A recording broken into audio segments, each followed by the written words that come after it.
Hey guys, it's Jeff Durbin. So here it is, Apologia Studios. It's here now. And we're excited to have you participate with us in this ministry of the gospel. Every week now, on top of the regular podcast that goes out as usual at apologiaradio.com on iTunes, we're going to have now Apologia TV and the Apologia After Show, an additional hour of content after that, and Apologia's On the Pastor's Couch, dealing with pastoral theology as we engage these cultural issues. And on top of that, we're doing Apologia Academy, which is very important theological training, seminary type training with some very respected theologians and Christian pastors and scholars. You can be a part of all of this with us as a ministry. It's only $7.95 a month. That's the donation, and it helps us to get all of this done on a regular basis, and it gives you access to all of this content. Right now, you can go to apologiaradio.com and you can get started. Thank you so much for your love. Thank you for your prayers. Thank you for your support. And thank you for actually participating with us in this ministry by subscribing to the All Access at apologiaradio.com.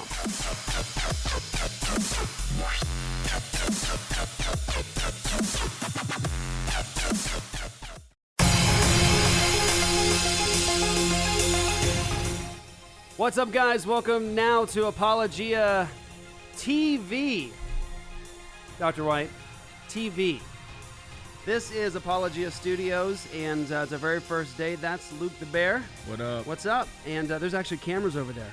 I know. Yeah, they can see you. That's what Luke looks like. So you always wondered. Now you can see him fill up the studio. And that's Joy the girl. What's up, Joy? Hi. You are back, and not only back, but now back on the first TV episode we have. Yeah. How exciting is that? I found out last night that it was going to be... Did you really? Yeah.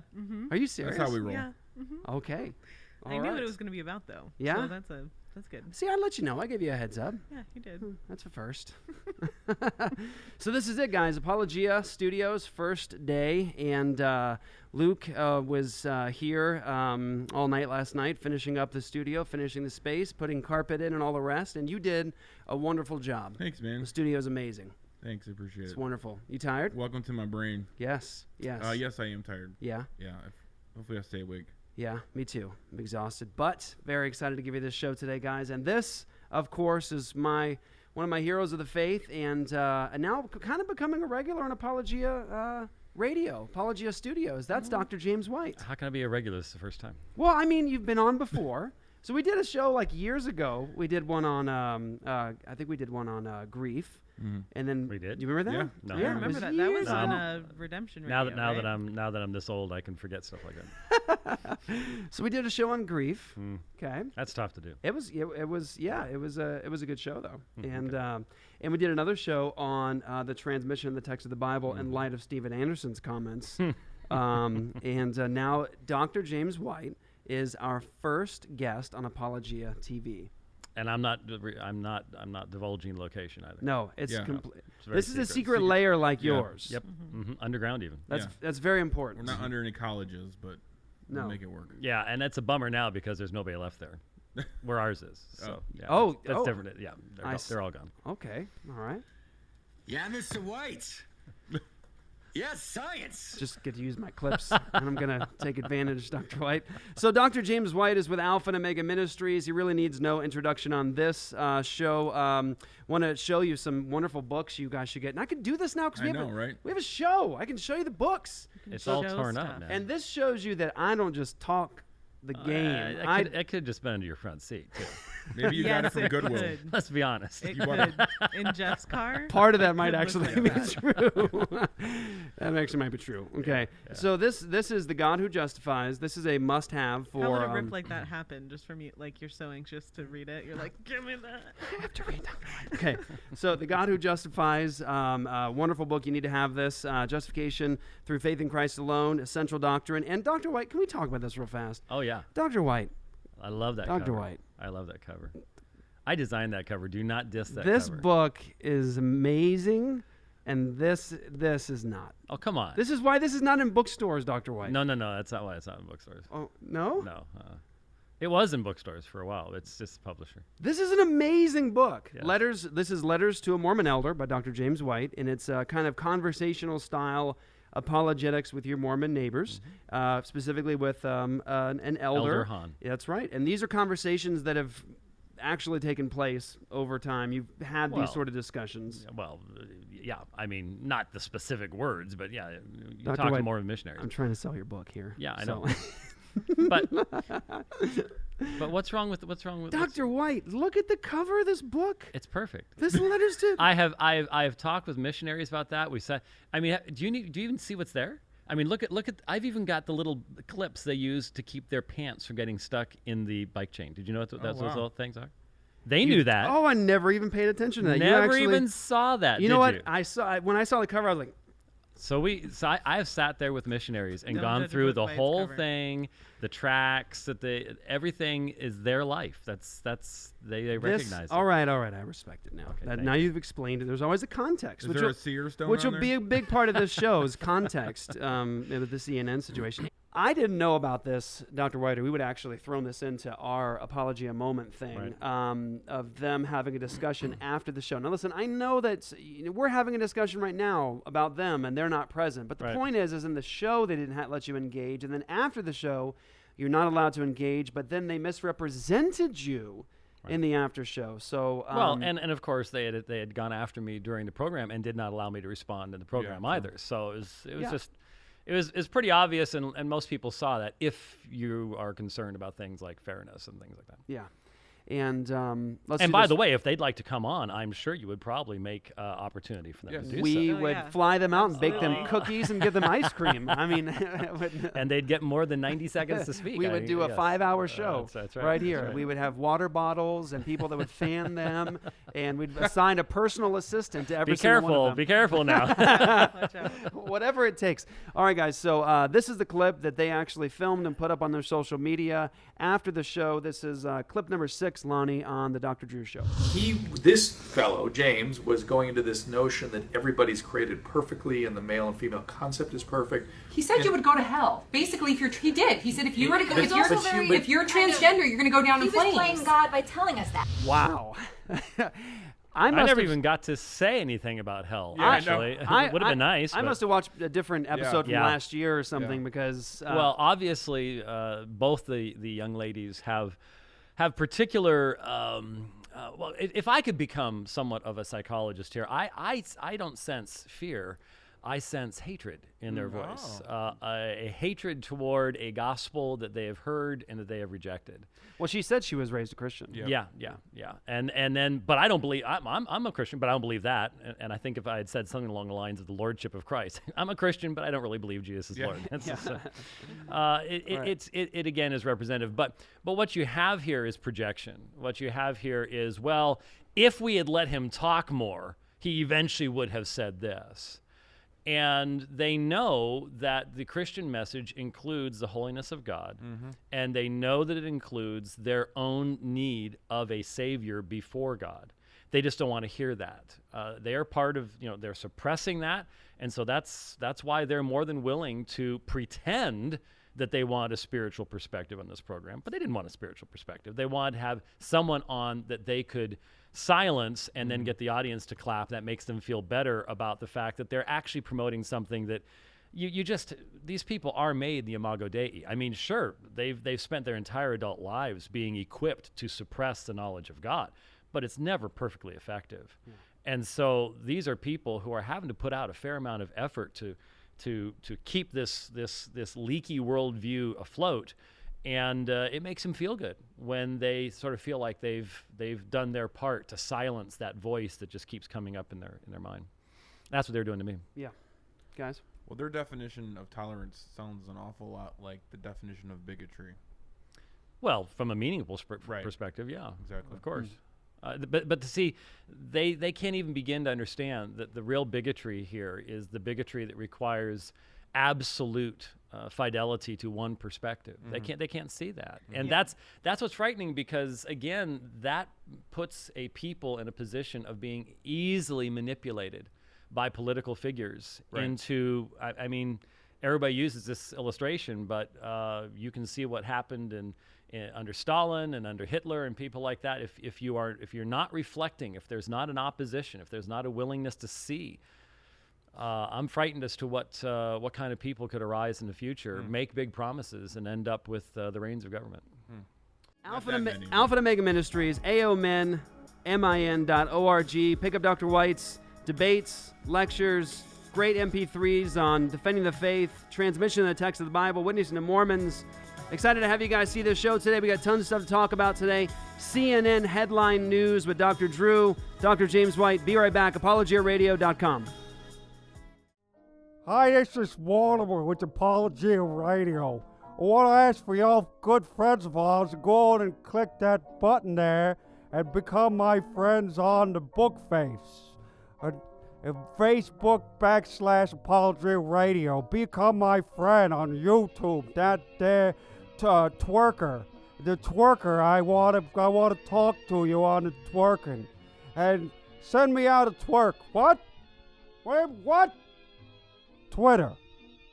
Apologia Radio on Twitter. And also want to tell you we talk about apologetics and theology, and we do a lot of swing dancing, and we make a delicious chicken gravy. ApologiaRadio.com.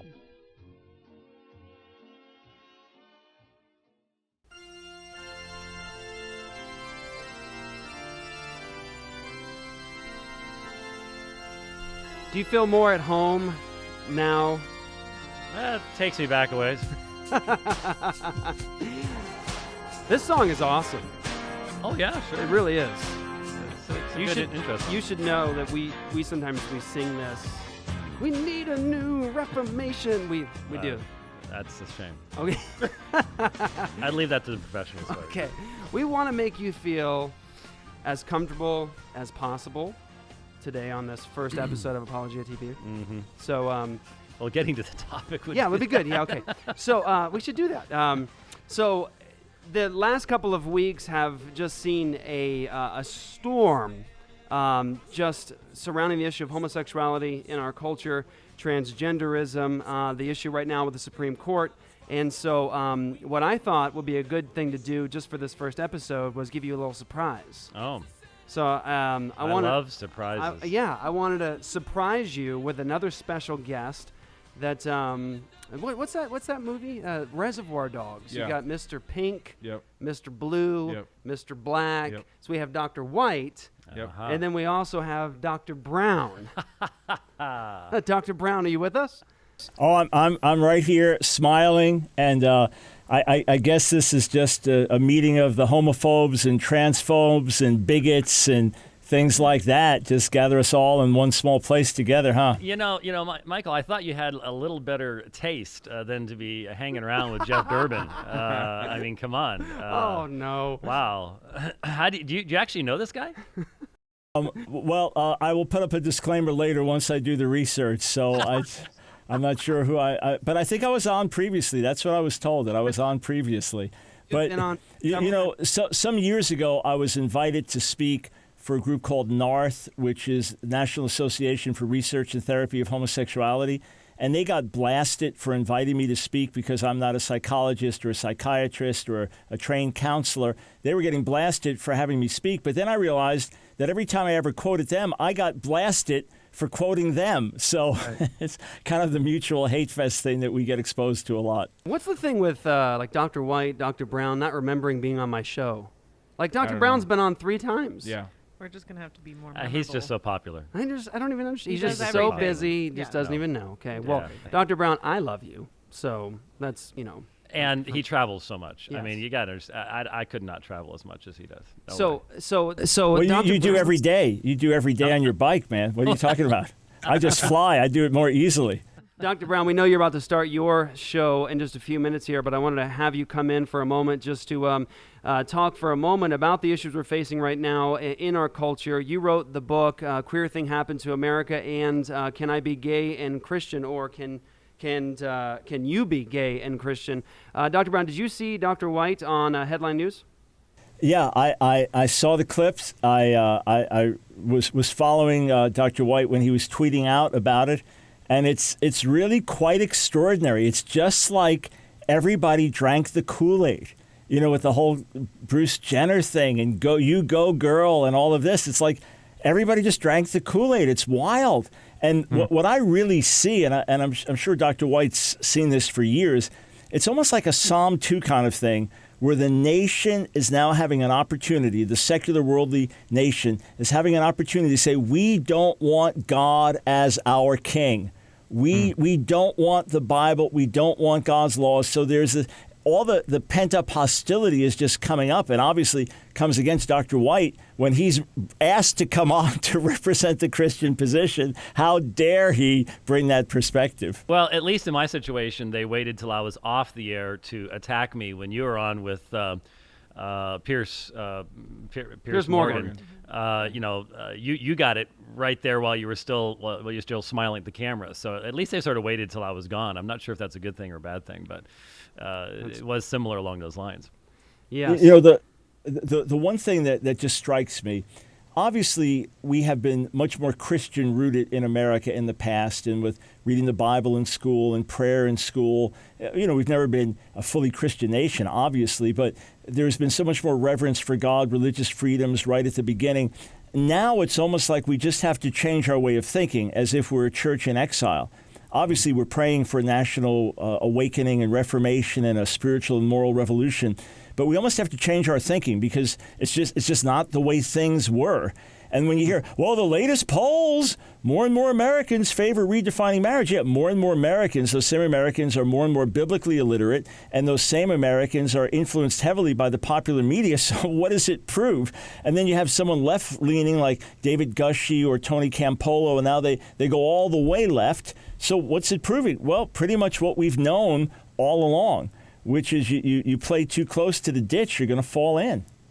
I recently read a new book that Dr. Brown has written that's not out yet, but it will be. I think you said in September.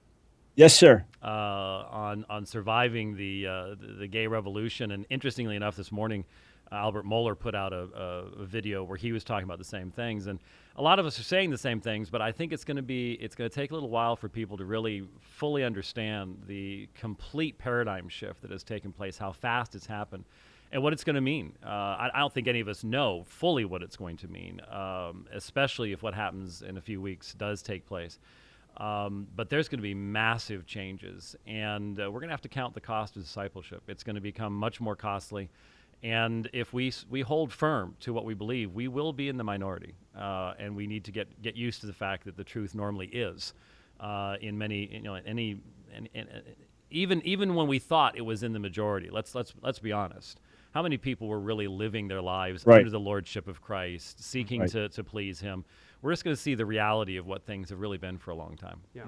You said for many years, Dr. White, that you kept a folder in your computer just to put all the links and files in of the decline of culture. And I used to listen to you saying that, and I don't know that I took it as seriously as I should have when you did, but I think that you don't have enough disk space any longer to save this stuff. Well, I'll give you an example. Was it 2011, Mike, when you did a Queer Thing? Yes, sir. I mean, I learned so much from that book, but I think you'd be the first one to say if you tried to update it even today, it would be a completely different book because of everything that's happened just in the past 4 years. Yeah, the last chapter talked about where we were going, and we're there and beyond. Listen, I was asked by congressional leaders in Peru last year to go and address them and university chancellors about what happens when you redefine marriage and normalize homosexuality. And I began saying we're not here to incite hatred against anyone. We're not here to demonize any group. You may have LGBT friends, family members, coworkers that are some of the finest people you know in the spheres in which they're working. That's not the issue. I simply want to tell you, based on what we've seen already in America, I'm not predicting anything, what happens when you redefine marriage and normalize homosexuality. People are in a state of shock. I gave this talk in other parts of the world to other leaders, and they're in a state of shock. And we're not predicting anything. We're just saying what's already happened. And yes, you have to almost update it by the hour. I do believe that a real intense storm is coming beyond what we've experienced. It'll snap us into reality. Believers in the Middle East are worried about losing their heads. Believers in the West are worried about someone unfriending them on Facebook, So at least we have a little taste of spiritual reality. And unless the Lord returns first, I'm convinced that this storm will go crazy and then will destroy itself. Because you can't wage war on gender and have a society that continues to function normally. You can't make marriage meaningless by redefining it. You can't assault fundamental moral values the way they're being assaulted and disrupt the family the way it's being disrupted, and then have society function normally, which means that if we'll live by God's principles, the Psalm 1 kind of thing, that we end up being the last man standing. That's one of the things I say in my book, Outlasting the Gay Revolution. And Dr. White, always my deep appreciation for as long as I've known you, and we have our fun debates on the minor issues where we see things differently, but this fundamental recognition of the lordship of Jesus and the authority of Scripture, and that colors and influences everything we do, and we're not moved by it. So why should we care when polls change and trends change? Just another opportunity to shine the light more brightly against the darkness of today's background. Dr. Brown, you're a blessing. What should people start with? Just real quickly, 15 seconds. Books that you have come up with, what should they get? Get A Queer Thing Happened to America and Can You Be Gay and Christian? And look for Outlasting the Gay Revolution. All the info on Ask Dr. Brown, askdrbrown.org. Thank you, Dr. Brown. You're a blessing, and we're praying for your ministry, brother. Thanks, brother. Thank you. God bless. All right, guys, apologiaradio.com. That's where you guys get us, and we'll catch you after the break. My name is James White, and you're watching Apologia TV. They say Apologia TV, but it should be Apologia TV. But don't tell them. You know what you're watching. Welcome back to Apologia Radio/TV. Isn't this exciting, Joy? Are you excited? Yes? Mm-hmm. All right, guys. So I want to introduce you guys to a new thing that we're doing for Apologia TV. And it's very exciting. What it is right now is we want to try to produce more content to bring the gospel into the culture, engaging the tough cultural issues with the gospel, providing a defense of the gospel.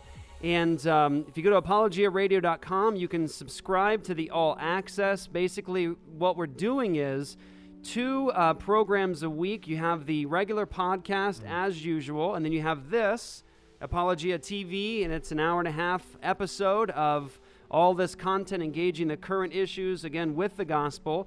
And we also have, and this is really exciting, Apologia Academy, where we have each month we're going to have well-known theologians and scholars. Do you know any? I don't know. Doing important theological issues and training, sort of seminary-type training, but right on Apologia All Access. So Apologia Academy, we're going to have studies through the Trinity, studies through the transmission of the text of the Bible, doctrine of justification by faith, all those sorts of things on a regular basis. Apologia Academy.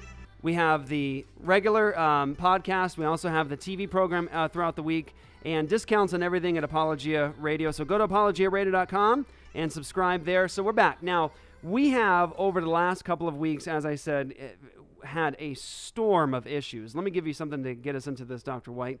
Transgender MMA fighter destroys female opponent. Yeah. Transgender MMA fighter destroys female opponent. First time I saw that, I thought, go figure. Yeah. Wow. Shocking, isn't it? So I'll read you the from the Libertarian Republic here. Critics are scrutinizing mixed martial arts competitor Fallon Fox after the transgender fighter gave her opponent a concussion and broke her eye socket.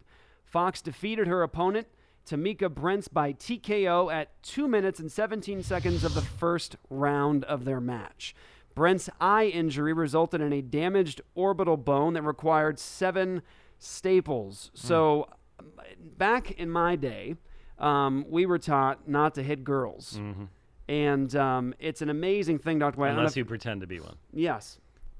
Over the last couple of days, I've seen people responding to this on social media. I even saw a homosexual advocate actually on social media defending the fact that this is a man dressed like a woman beating up a woman. Mm-hmm. And Dr. White, this is what we're facing right now. The culture cannot even see that this is a man dressed like a woman. Well, and the hypersensitivity is so much so that not only do you have that obvious destruction of pretty much all sports. I mean, if the Olympics, for example, starts doing this, it's done. It's over with. Just pack everything up and go home because it's finished. Can you imagine if Usain Bolt decided that he's a woman? All the world records are his in an instant. I mean, it's absolutely ridiculous. But the hypersensitivity is such that if Clint Eastwood even mentions Bruce Jenner and even uses the female name. Did you hear about that? No, I didn't. You're looking at me. No. He was on Spike TV, the Guy Awards, and he was talking about former athletes who had gone into TV media stuff like that. And he talked about Jim Brown and Caitlyn whatever. That's what he said. That's all he said. They're censoring it. They're taking it out. They will not allow that. Unbelievable. Just to say Caitlyn whatever. So there is such a hypersensitivity and such an absolute demand. You will celebrate, you will agree, you will not think otherwise, or you will be ostracized. That I think a lot of people, it's bothering a lot of people, but they're afraid to say anything about it because they don't want to lose their jobs, whatever it might be. But we are seeing the totalitarianism. I keep telling folks, I told my class last night, I said, if it's been a while since you read 1984, you need to read it again because it reads like today's paper. I mean, changing the meaning of words, the thought police, thought crime, it's with us, and it makes you wonder, how did this happen so fast? Yes. And from my perspective, there is really only a theological explanation for the speed with which this has happened. I listen to pundits. But if they don't have a Christian worldview, they can't explain how this has happened as quickly as it did. That's right. You've said many times that the homosexual community and the gay activism does not simply want us to accept homosexuality, but they want us to celebrate. Right. It must be celebrated. It's not a matter of equal rights. It's a matter of uber rights. I've been saying that since the 1990s, and now we see very clearly when California has Harvey Milk Day and when you are absolutely demanded to not just go, well, okay, I won't say anything against that, but you have to think properly. You have to celebrate this kind of lifestyle choice and this kind of behavior. That is a level of totalitarianism that we as Christians need to be praying for God's protection, because it's one thing to be living in lands where they don't have the technology to control your thoughts. For us, we are so interconnected that for people who do what you and I do, I mean, if we don't have the net, no one knows what we're doing anymore. Right. And yet that is the very means that can be used to control content. Yeah. And I'm still shocked that a lot of my stuff is available on certain websites. Yeah. It won't be for long, especially if the Supreme Court does what we're expecting the Supreme Court to do. There's no question about that. There's just no question. So we're going to finish up this segment of this television program and get into the next hour where we're going to dig into the media issues and begin to dialogue through what happened to you last week. It was last week, right? Yeah. Last week on Headline News with Dr. Drew, you engaged on tried to engage on a well-known national television program with a well-known television personality, Dr. Drew. And I know Dr. Drew from back when he was doing Sex Talk on Loveline on MTV. That's where I heard about him first. I wasn't watching it. I just know about the situation. So he goes way back. So Dr. White got to engage on Headline News, try to engage on Headline News. We're going to play some of those clips and have you guys actually walk through this with us, this situation as Christians in this culture right now. I agree with Dr. Brown and Dr. White that this issue is only going to be a larger issue to confront in the days ahead, and it can only be effectively confronted with the gospel, with standing on the Word of God, standing on the Lordship of Christ, and we're going to do that. ApologiaRadio.com is where you get us, and you can subscribe there to the All Access. This has been Apologia Radio.